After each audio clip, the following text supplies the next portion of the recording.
What we have here is the throwout bearing for an 86 Jeep XJ 2.5. Now, the first thing that's a lot different is the release arm. You can see the shape of it is way different. Usually the other ones have a very rectangular opening, but the 84.5 and 6s have this shape, and it's impossible to find this thing online or used or at the junkyards. It's just impossible. So what happened here is the old throwout bearing, which you've seen before, the pins wore off of here that stick in here and hold it in place. They wore off, and so the backside spun, bent this up, broke off the top of the finger, and caused everything to just go to hell in a handbasket. So here's what I've been doing for forever, it seems. I made some pins. I machined these out of, gosh, I can't see this all backwards. This is out of a 1/4 bolt, okay? And you can see the hex is about the right size. I had to grind off all the rust and plating so I can weld to that, right? So, sorry, the image is upside down, so I'm like, whoa. Anyway, so I made a couple of these, and what they do, oh, sorry guys, earthquake. Let's see, these are marked. You see the 2 marks on the top of that? There's 2 marks. There's 2 marks over here. The way it's supposed to work, see if I can get the light under there right. The spring pushes down on the arm for the throwout bearing. So let me reassemble this. This is the new throwout bearing.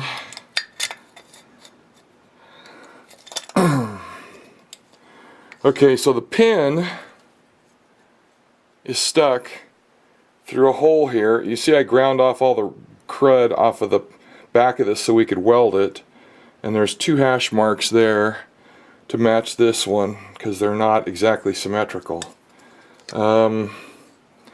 So what happens is when you, let's see, where is it? This side sits on a fixed ball. This side gets pushed in and out by the slave, right?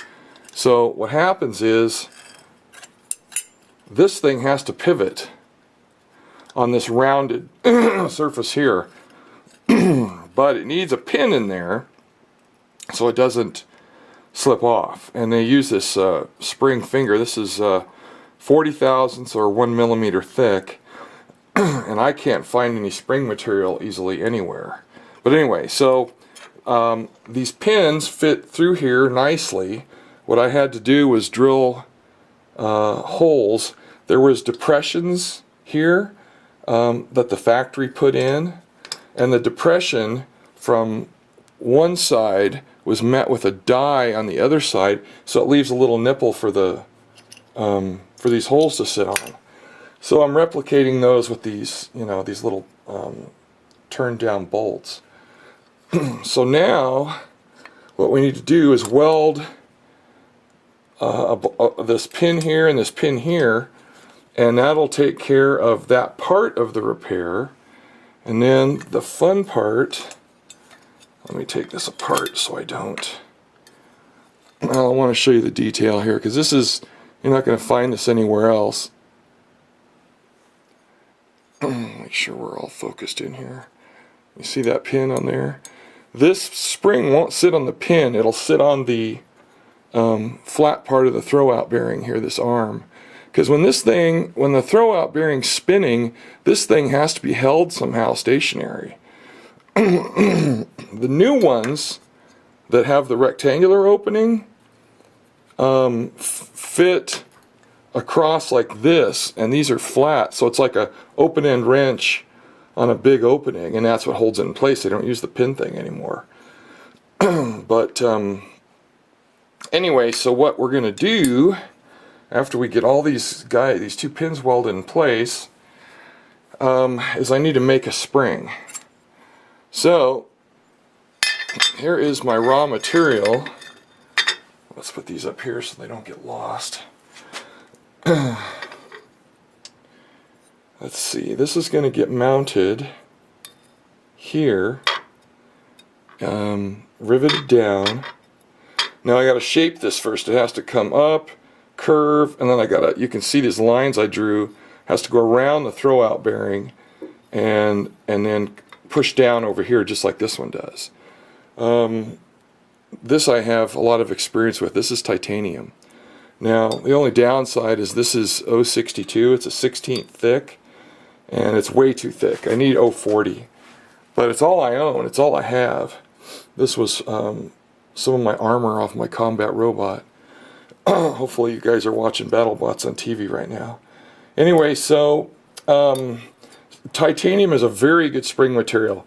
You can bend it really far and it'll come back a million times. So I've got to not duplicate the shape exactly, but in essence do the same thing so it sits above the thing and pushes down on, you know, the lip here and holds it in place. And once that's in place, this is way too long. This is just a piece I cut yesterday, and this stuff is so hard to cut you can't believe it. So it'll only come out to about here. It'll have a notch in it to go around the throwout bearing and not bind it up. Because remember, our throwout bearing's got a rock. Because these things, they don't call them forks anymore. They call them release arms. And they pivot clear over here now, like this. And in order to stay straight, this has to rotate. It's like this. Okay? I'm overdoing it, but you can see the idea. The other irony with this that I discovered is, I don't know, can you guys even see that? Right above my thumb. It says cylinder with an arrow pointed that way. You'd think that's where the slave cylinder would go, but it doesn't. That's where the stationary ball goes. The slave cylinder goes down here. I'm like, okay, you know, they must have bought this from the lowest bidder and they got the label backwards. So I'm not sure why it's like that. We thought it was in backwards and all that stuff, but you can't put it in backwards. It doesn't work, and the bores at each end here are different. So this one's real shallow and has a tiny tip. That's for the slave, and this one has a big ball in it. So that's obviously for the stationary part. The other thing about this that's different from the other ones is you can see it's got an angle to it. This end is angled like this. You know, we thought, oh, it's cracked, it's bent, it's a lot of things. It's not. This is the manufactured part, and this is how it is. So I don't think you can use the newer one in this vehicle. You might, if you get the distance right between the two points here, you might be able to substitute that. I already bought my clutch kit. This is out of my new clutch kit and everything, so I'm not going to spend more money. I can just fix this. It's not something I really wanted to do, but you know, I couldn't find the part anywhere. I did not look at the dealership. I just didn't. I was like, you know, whatever the price is going to be way too damn high. I looked at the junkyards everywhere online. It was even hard to find a picture of these things. It took me weeks just to find a picture of this thing. So anyway, this is where we're at. Today, as a matter of fact, we're going to go weld these pins in. And they should be not too soft. This is just basic steel. And these are bolts. The outside's case hardened, but the inside that I cut these down to is not case hardened, but I think it's hard enough. So anyway, that's what's going to happen today. I'll add more video here. I don't know if I'll do a part 2 or what, you know, but we're going to weld it all up and you'll see how it looks. It's just nothing big. It'll just be welded together. And then I've got to get this done. Anyway, that's it for now. I'll talk to you guys later. See you, bye. Alright, here we are. I just got back from my neighbor's house, and it's ugly, but it's completely functional. They welded out really nice. They stayed centered. The holes were just a slip fit, but you can hear there's just a little slop in there, which there should be, because this thing, you see it has to pivot, so those pins can't be too big or too tight to allow it to pivot. So now, as I showed you earlier, this has to get fit in here and press down on this side just like the other side does. So that's going to take a while to get done, but in any case, at least the fit's good. I don't have to file them or anything. Maybe put a tiny bit of grease on it or something. And I'm going to take a Dremel tool and grind out all the balls and the crap in here, because you don't want that stuff falling out inside of a clutch housing. So that's all I have to do next.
I was holding those pins down with his screwdriver, and I held it too close and arced over and damaged his very old Stanley screwdriver. So I'll try to fix it, but the chances are I'm going to have to get him another one.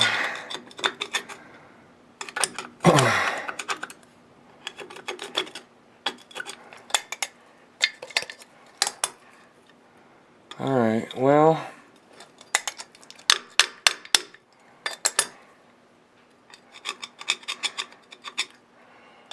yeah, that's pretty good. So I got rid of the splatter. Yeah, that's pretty good. Alright, well, in any case, that's what we have. This thing, it just took me a couple weeks to get to this point. That's why I haven't seen any videos about it. There is something a little odd here. I will see how it fits in the transmission. I'll show you. You can see the gap from here to here. They're not the same. It looks like this thing's way off center. But if you measure it from here to here, and from here to here, there's only 10 thou difference. Not much. So I've been in R&D and production my whole life, and I can tell you, when somebody does something stupid like points the cylinder to the wrong end, you know, if they stamp the hole off a little bit, as long as your throwout bearing mounts in the middle, it doesn't matter in the end. So I'm going to test fit this maybe before I even get the spring on there. Test fit it, and yeah, there's a little chunk of, there we go. Test fit it and make sure it's centered, because what will happen is if this is off this way, it'll do this. This end, can you see it? Yeah. This end will raise up or go down depending on which way these are off. which doesn't matter a lot because the slave cylinder has that rod sticking out, and it's free to angle to any angle it wants to. It's not, you know, anchored down or anything. So, yeah, here's another. There we go. Okay. Anyway, that's it for right now. I'll get this spring formed and make another video. I love and hate titanium. This shit is so hard to do anything with. If I had some 40,000s like I used to, it'd be much easier to form a spring like that. But all I got's 16th, and man, that stuff is tough as nails. So, anyway, that's what we got to do next. See you, bye.